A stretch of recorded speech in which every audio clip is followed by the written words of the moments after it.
Bom dia, irmãos. A convite do nosso pastor, nós vamos ministrar a aula número 2 da EBD desse domingo, 10 de julho de 2021, que tem por título A Experiência da Conversão.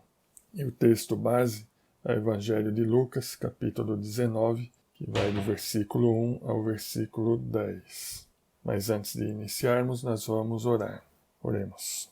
Senhor Deus e Pai Celestial, estamos gratos ao Senhor, ó Deus, por mais esse dia de vida que o Senhor nos concede, por essa oportunidade, ó Deus, de estarmos aqui estudando a vossa palavra, Senhor. Agradecemos pela nossa igreja, pela vida do nosso pastor, pelos membros, ó Deus, que compõem a nossa igreja e seus familiares ali representados. Esteja conosco em tudo, Senhor, nos abençoando neste dia, nessa semana, e tudo façamos para a honra e glória do Senhor. Em nome de Jesus é que eu oro agradecido, com perdão pelos nossos pecados. Amém. Meus irmãos, como eu já disse, o título da lição é A Experiência da Conversão, e o texto base é o Evangelho de Lucas, capítulo 19, do 1 ao 10, que eu vou ler agora. Então vamos lá. Tendo entrado em Jericó, Jesus atravessa a cidade. Havia ali um homem chamado Zaqueu, que era rico e chefe de publicanos. Ele tentava ver quem era Jesus e não conseguia, por causa da multidão e porque era de pequena estatura.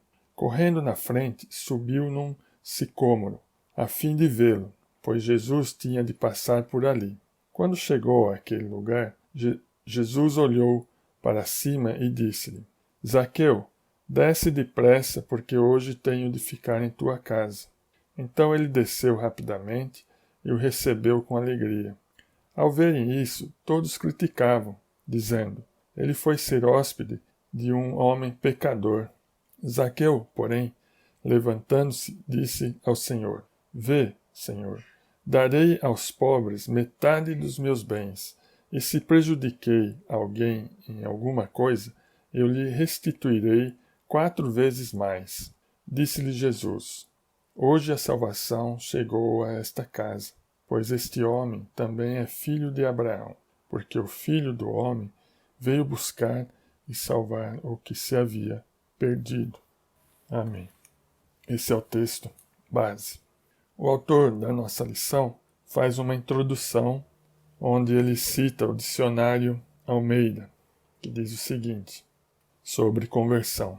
Uma mudança que é uma mudança de vida operada por Deus, que produz no ser humano a disposição de se afastar do pecado e voltar-se radicalmente para o Criador. É nesse momento que o indivíduo reconhece sua indignidade espiritual e moral diante do Deus santo e perfeito e passa a buscá-lo com intensidade e urgência. Essa experiência é a concretização da promessa divina, que diz: Dar-vos-ei coração novo e porei dentro de vós espírito novo. Tirarei de vós o coração de pedra e vos darei coração de carne. Ezequiel 36, 26. Eu gostaria de ler também aqui com os irmãos uma passagem que está na conversão do apóstolo Paulo, que está em Atos 26, o 17 e o 18, que também é bastante esclarecedor, palavra vindo de Deus, que diz o seguinte: Eu te livrarei deste povo e dos gentios para os quais te envio, para lhes abrir os olhos, a fim de que se convertam das trevas para a luz e do poder de Satanás para Deus, para que recebam o perdão dos pecados e herança entre os que são santificados pela fé em mim. Esse texto também é bastante direcionado à conversão, bastante esclarecedor também. C.S. Lewis foi um ateu convicto durante grande parte de sua vida. Quando se submeteu a Jesus, passou a ser uma das mentes cristãs mais brilhantes do século XX. Ele ilustra sua conversão dizendo o seguinte: Deus foi um grande pescador, brincando com seu peixe. Eu nem sonhava que o seu anzol já estava cravado em minha língua. Em suas palavras, um gato caçando um rato. E Deus foi o divino jogador de xadrez, gradualmente manobrando-me para uma posição impossível. Com Zaqueu não foi diferente. Ele foi encontrado por Jesus em meio à copa de um sicômoro, que é uma árvore comum no Oriente Médio, com tronco forte de grande circunferência. Jesus se convidou para estar na casa de Zaqueu, para uma estadia, nos versículos 4 e 7 do texto que nós lemos. Zaqueu era um rico funcionário público, responsável pelo recolhimento de impostos em toda a sua região. Seria hoje um executivo da Receita Federal. Naquela época, essa função era relacionada a alguma desonestidade e opressão. Por isso que houve esse estranhamento de muitos ao ouvirem Jesus dizer que iria se hospedar na casa de Zaqueu, como diz no versículo 7. Porém, Jesus o chamou de filho de Abraão, ou seja, alguém que passou pela experiência da conversão, sendo integrado à família de Deus. Vejamos a seguir como se dá o processo da conversão, bem como suas evidências na vida daquele que é alcançado pela graça de Deus. O autor ele coloca aqui 3 proposições. A primeira, ele diz sobre a conversão do pecador começa em Deus. A segunda, a conversão passa pela experiência do arrependimento. E a terceira, a conversão produz frutos imediatos. Então vamos meditar aqui na primeira proposição, que diz: a conversão do pecador começa em Deus. Lucas enfatiza o desejo de Jesus de se encontrar com Zaqueu, porque o Filho do Homem veio buscar e salvar o perdido. No versículo 10, Jesus diz isso. Somos convertidos e nos tornamos cristãos porque Jesus nos amou e nos alcançou. Todas as coisas trabalham coordenadamente segundo o propósito de Deus, para que sejamos levados ao reconhecimento de nossas próprias faltas e, consequentemente, à rendição completa a Cristo, como ensina Paulo em Efésios 2, nos versículos 8 e 9. Jesus se comparou ao pastor que, tendo 100 ovelhas, ao perder uma delas, deixa as 99 e vai ao encontro da que se perdeu, em Lucas 15, 3 a 7. João, um dos discípulos mais próximos de Jesus, afirma que nós amamos porque ele nos amou primeiro, em 1 João 4, 19. Nossa salvação só é possível por causa da decisão de Deus em nos amar, em João 3, 16. A conversão de Saulo é uma das mais celebradas em toda a história do cristianismo. Deus já estava no encalço de Saulo antes da dramática viagem a Damasco. Paulo descreve sua experiência de conversão dizendo: "E caindo todos nós por terra, ouvi uma voz que me falava em língua hebraica: Saulo, Saulo, por que me persegues? Dura coisa é recalcitrares contra os aguilhões." Atos 26, 14. Ele estava já há algum tempo lutando contra o chamado de Deus para a sua conversão. Deus estava trabalhando na salvação de Paulo, apesar de sua relutância em aceitar. A estrada de Damasco foi o ponto final da luta. A ação de Deus tornou-se finalmente irresistível. Ali nasceu um novo homem, e uma nova história começa a ser escrita. A conversão pode ser fruto de um processo de aprendizado e assimilação, que vai acontecendo gradualmente, como pode se dar também instantaneamente, em um momento especial. Alguns reagem com profunda emoção, chegando às lágrimas. Outros não chegam a exteriorizar seus sentimentos, apesar da profunda mudança interior. De qualquer forma, é importante compreender a graça da fé pela qual os eleitos são habilitados a crer para a salvação das suas almas é a obra que o Espírito de Cristo faz nos corações deles e é ordinariamente operada pelo ministério da palavra. Isso está na Confissão de Fé de Westminster. A segunda proposição, nosso autor da nossa lição, diz o seguinte: a conversão passa pela experiência do arrependimento. Então, conforme o dicionário da Bíblia, conversão significa mudança de vida operada por Deus. Essa mudança tem dois aspectos. O primeiro, relacionado com o pecado, chama-se arrependimento. O segundo, relacionado com Cristo, e é a fé. Zaqueu demonstrou fé em Cristo e arrependimento dos seus pecados, ao declarar sua disposição em restituir 4 vezes mais a quem porventura houvesse defraudado, demonstrou arrependimento pelos erros do passado.